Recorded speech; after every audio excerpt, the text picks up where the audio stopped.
You are tuning in to episode 3 of Adulteen. Today, we are going to be discussing 2000s music and how that affects our generation. Today, I have a special guest. His name is Kelsyn. What's up? What's up? So tell them a little bit about you. Okay, well, like she said, I'm Kelsyn Parker. I'm a graduating senior here at Xavier University of Louisiana. Mass comm major and a major in political science as well. Double major to be short. And I'm just glad to be here today. Thank you for having me. So tell them your age and what year you were born. I am 21 years old, turning 22 this upcoming month, in 2 weeks to be exact. And I was born in 99. A proud Gen Z. Proud. So the first thing I want to talk about is just our music listening evolution. Mm-hmm. So I remember we were starting off from like cassette tapes to CD burning to now digital streaming. Right. What's your experience with that?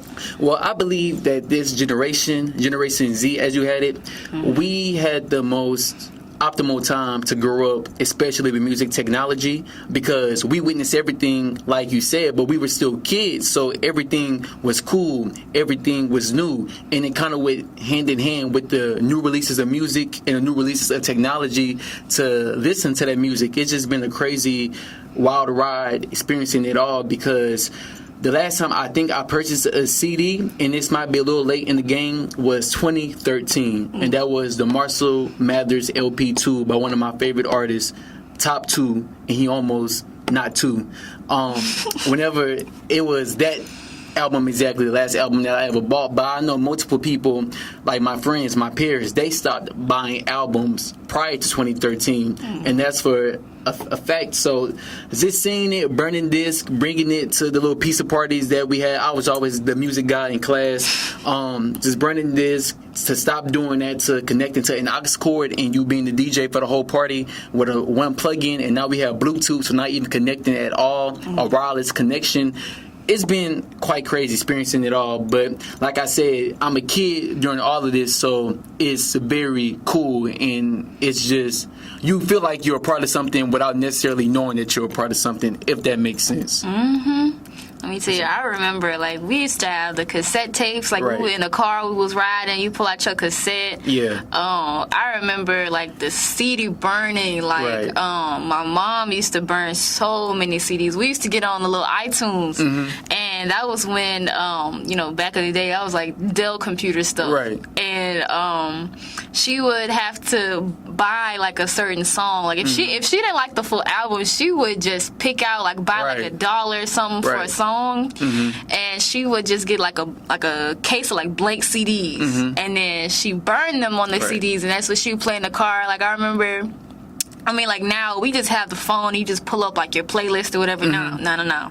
Yeah. We had the little CD book. You gotta open it, keep it under the seat in the car. Right. Pull out your little CD book, switch it out. If it's got scratches on it, that's tough. Exactly. No, definitely. You just brought back a suppressed memory as well. With that being said, back to the CD burning. With CD burning, you had to have LimeWire, where you would download all the music. I hope this podcast don't get me arrested in any shape, way, or form, or penalized. But LimeWire, the downloading software to download the free music from your free artists, and like you said, it was no picking any song you want. It was only the music that you had downloaded onto that CD. The birth of on demand. Exactly. If you wanted to listen to track 7, then you would say put it on track 7. It was no going through your phone searching a vast catalog of music. It was just those songs that you had, and you were just stuck with it. But I think it goes back to the thing that I was trying to hit on, is like, you don't know how it should be or what it's going to be. Like, I didn't know eventually I could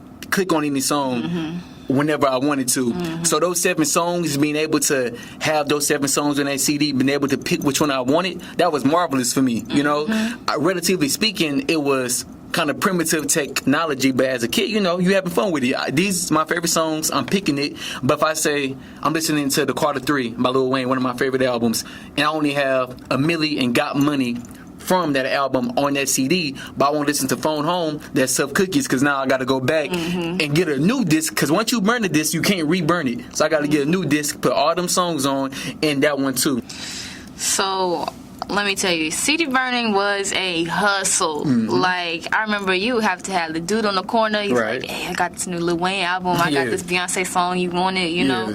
Everybody was finessing music. Like, Everybody. it became so easy to finesse music, even now. Like, I remember, like, how Spotify was under wraps because artists aren't getting, like, their portion of music, like, of sales or something like that. And, you can upload like local files like for free on Spotify and download them. So what do you think about that? Like, what do you think about like people having the power to get free music now? It's not like I think that it's all about perspective in this case, because if you're in the shoes of the musician, you know, you put all your hard work, your blood, your sweat and tears into your art, but you know you're not being compensated for it. Now, I'm not saying that every musician seeks to get compensated, but a human being is a human being. You're going to feel like, wow, but I'm still not getting paid. So they get the short end of the stick, but the long end of the stick is amazing for music listeners, music lovers, people who actually love listening to music, who may not want to pay. Not saying that they don't have the funds, but if they can get something for free, they're going to get something for free rather than paying for it. So I think it's just on who foot the shoe is on in this case. But it's kind of twisted and messed up for the artists.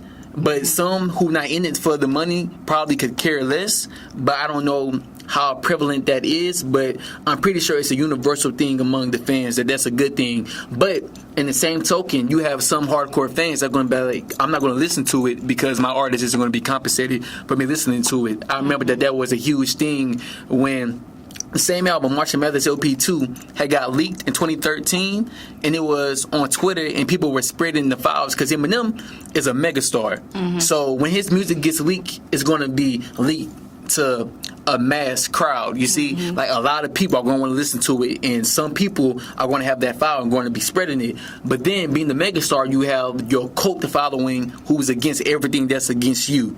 So, like I say, it really depends on what foot the shoe is on. So with that being said, what types of music did you grow up on? Hip hop, R&B, Eminem, Lil Wayne, Boosie, Mary J. Blige, Chris Brown, Usher, Nelly, B2K. That's the B2K. Yeah, I love B2K. I love B2K. But you know, I'm an old soul too. So New Edition, Mint Condition, the Jackson 5. Loved Michael Jackson, cried when he passed away. R.I.P. to Mike. Just a lot. I remember when Prince died. Oh yeah, Prince died on my birthday. Actually, I'll never forget that. My 17th birthday, Prince died. But what I was saying, also some rock, some Linkin Park, some Nirvana, some Nickelback, some Adam Levine. I love Kanye, love Jay-Z, you know, and I'm in touch with all forms of music. So I'm not shy to say I listen to Rihanna. I'm not shy to say I listen to Mariah Carey. I'm not shy to say I listen to other women artists, because good music is good music. Like Kelly Price, Whitney Houston, right. Like this generation had the opportunity to listen to a lot of great artists, and because it was like we had like it was still some old school artists that was still kicking. Right, exactly. Like Michael was still putting stuff out in the early 2000s. Whitney was still putting stuff out. Charlie Wilson is still here. He's still putting stuff out. Of course. So I think it was cool how our generation really had the opportunity to have a mesh of different artists, like new and old. And I think that's what contributes to the big sampling era. Definitely. So what I gotta say about sampling is I'm kind of a fan of it. I'm kind of not. Now, I'm a fan of it because, you know, I grew up on it. And to see somebody interpret it in a different way from when it was originally put out, I love seeing that. Because, you know, music is forever evolving. Even though it's forever evolving, we all learn from somebody. And music is not exempt from that. Like, the first person to play this note I'm pretty sure many people have taken that same note. Like the first person to play the C chord on the piano. You know how many people have a C chord inside of their songs? It's a lot. You see what I'm saying? But the thing I don't like is you know, and I probably have no real reason to not like this, is a lot of people don't know where the samples come from, and they think that their artist is the original contributor to that sound, you know? Like, even I'm a victim, like Megan Thee Stallion. I'd rather be a B-I-T-C-H. Yeah. Like, she took that from I pop. don't know where that's from. Yeah, exactly. She sampled that from pop. Big Old Freak. Yeah. That sample was from this old like boy band. It's called Immature. Right. Exactly. Marcus They Houston? didn't know that. I'm not sure actually. I don't really know. He probably I just looked up the band, and it was like a young little boys, and they was in it. Yeah. So that goes back to what I'm saying, because I ain't Don't been know kill that us, myself. old folks. If y'all listening, don't kill us. Yeah, we definitely apologize. Don't kill us. If that's not Marcus Houston, I apologize, bro. I love your work, bro. my bad. But yeah, it's like I'm saying, I have mixed feelings about it. Like, I love seeing it being reinterpreted in the way it's being reinterpreted, but I wish everybody knew what they doing with it. Yes, exactly. Oh my gosh, there's so many samples that it's just like, why? Right. Like, I remember what's that Drake song with featuring Michael Jackson? Oh, it's on. I used to have a big Michael Jackson face, so I don't play around him. Yeah. And if you're gonna sample Michael, you can't mess around. Yeah. And he had that one song with him, and I was like, what is this? Yeah. Like, that's not good. Yeah. But yeah. Drake he loves experimenting. You know, he had to try his hand in it. I haven't listened to the song too much. King. Yeah. I just found out Drake sampled a video game theme song too the other day, what his producer did, and that was crazy. That's one of my favorite video games. Oh wow. So me and Drake, I don't know, Drake, what's up, bro? We could collab on some whatever it is, bro. We got the same taste in the light. Put me on something. And bounce music, he was sampling that too. Oh yeah, I remember that. Bounce music was emerging, definitely in our generation. Bounce music for sure, and around the late 2010s for sure. It definitely early 2020s. Well, we in 2021, but late 2010s, early 2020, it was a prevalence of that, you know. And it's like I said, at the end of the day, it is a Louisiana thing. If you want to be more specific, it is a New Orleans thing to be. But it's branching out now. Yeah, exactly. But like I said, not a lot of people know where that's coming from. Yeah. You know, so I just wish everybody just studied their history a little bit more. Now, I'm not holding any weapon to your head and telling you to do X, Y, Z. But if you can do your research, learn some, you can never know too much. Just please apply it towards that. So with that being said, another thing I've noticed from like our generation is always like cultural appropriation.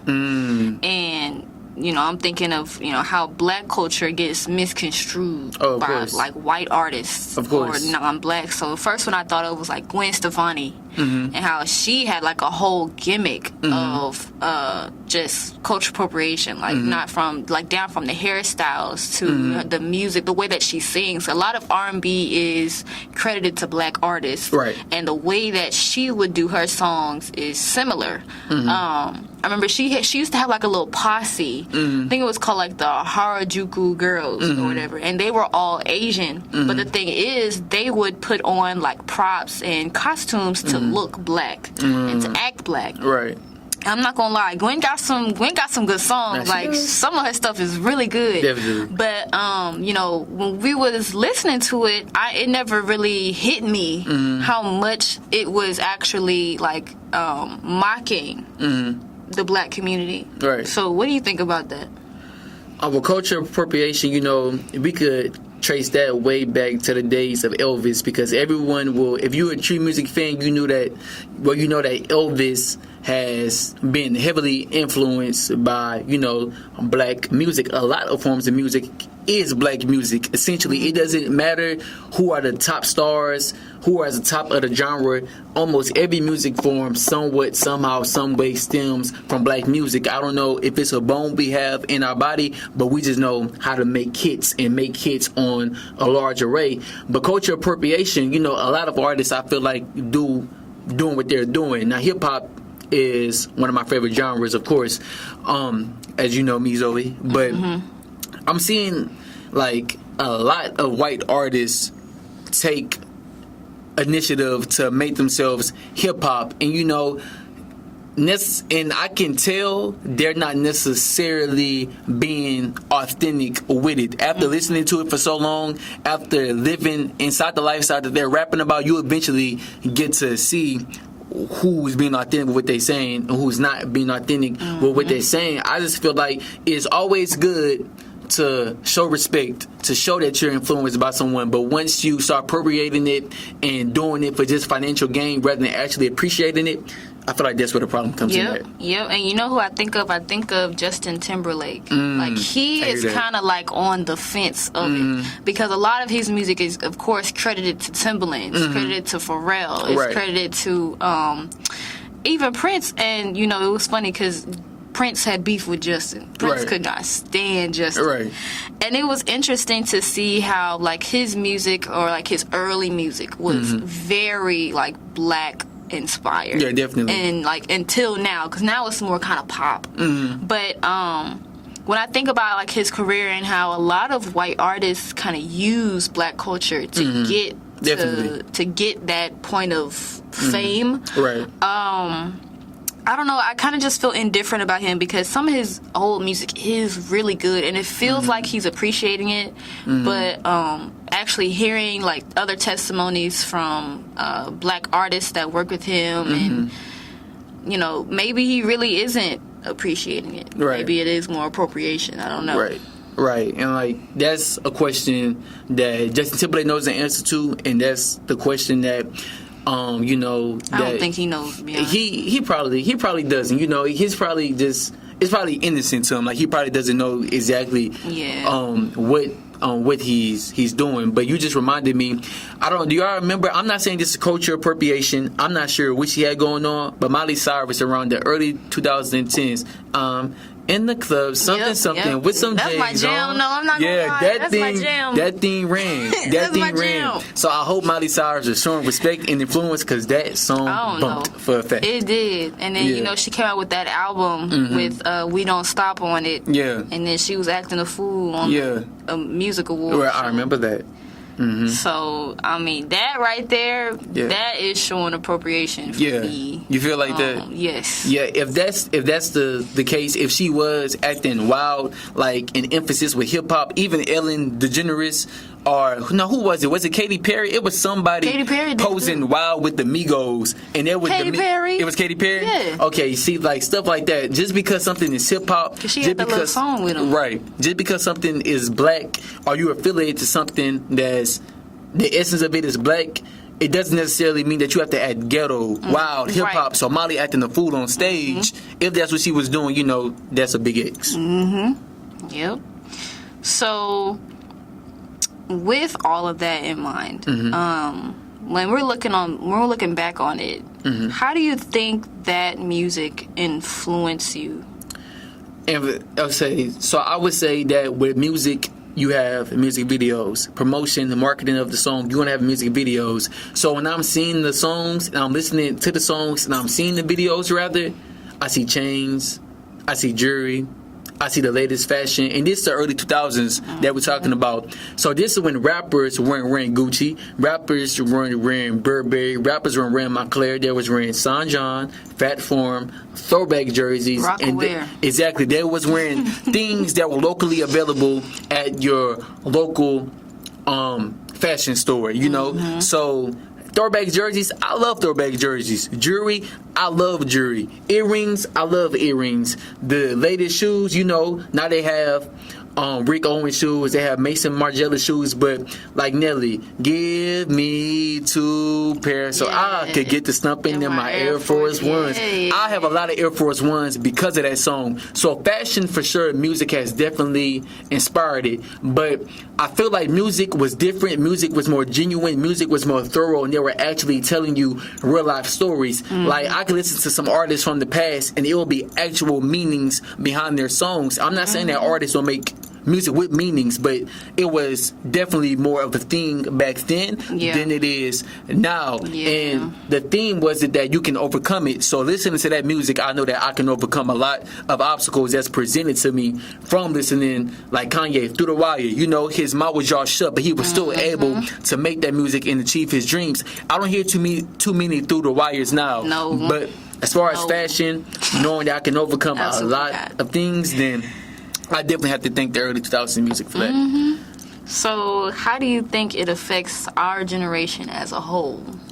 The early 2000s music, I feel like I heard Where the Party At by Jagged Edge and Nelly. I heard that being sampled. So it's definitely, everything has a cycle and everything comes back. I remember we was doing S curls and stuff like that, and they were doing that in the 80s. Bell bottoms tried to make an attempt to come back. The juice fades were making an attempt to come back. Everything comes back, and I think we're at a point in time now where the early 2000s are about to come back. Aesthetically, sonically, musically, it's about to come back, and that's what people grew up on. So they're going to have a very ideal way how to go about recreating something that they actually lived through. So I feel like it's influencing us by going to cause us to go back to that era, and if not that era exactly, something very similar to that era, because things happen in cycles. It's going to happen again. The 2000s would definitely resurface. I like how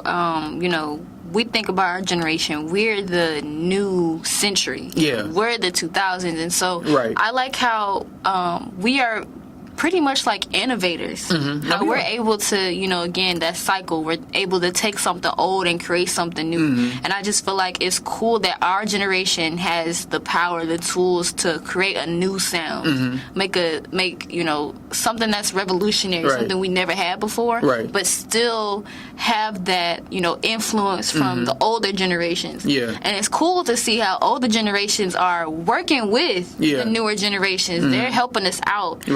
And so I think that just influences us as a whole in that aspect. Definitely. Not just in music, but in general. Definitely. I definitely agree with that. Like Billy Ray Cyrus helping out Lil Nas X, because it was the country genre, So for him to lift a hand and lend a hand to someone who's not exactly of his same skin color, like music has no color. Music has no color. So for Billy Ray Cyrus to look past that is very cool to see how the old generation are helping us, because it's music at the end of the day. A fan of music is going to love music regardless. So I know a lot of people get the term old hip-hop heads feeling some type of way about someone, but that's not necessarily the case. No, a lot of the old heads really appreciate the new music because that's essentially how they got to where they are. Exactly. Because when there was the little rift between disco and then the emergence of rap, that was already kind of controversial itself, but they were innovators. So they can understand how we are now, how we're trying to come up, we're trying to introduce our new sound. You have to support it. You have to support it. It's exactly what you said. Like Lil Wayne and Rich the Kid from two different eras, completely two different eras. But Lil Wayne is a fan of Rich the Kid, and Rich the Kid is a fan of Lil Wayne. He's coming out with a music video called "Feeling Like Lil Wayne," where he dressed like him in different music videos from Wayne's catalog and stuff like that. But Lil Wayne has embraced Rich the Kid doing that, so it's a fine relationship, very fine tune, I would say. And on that note, I think that just describes us perfectly. And we still got room to grow. Definitely. And that's what we're going to keep on doing. So, Kelsyn, thank you for joining me thank you for this having episode. Thank you guys for tuning in. Right. I'll see y'all later. See y'all. Bye.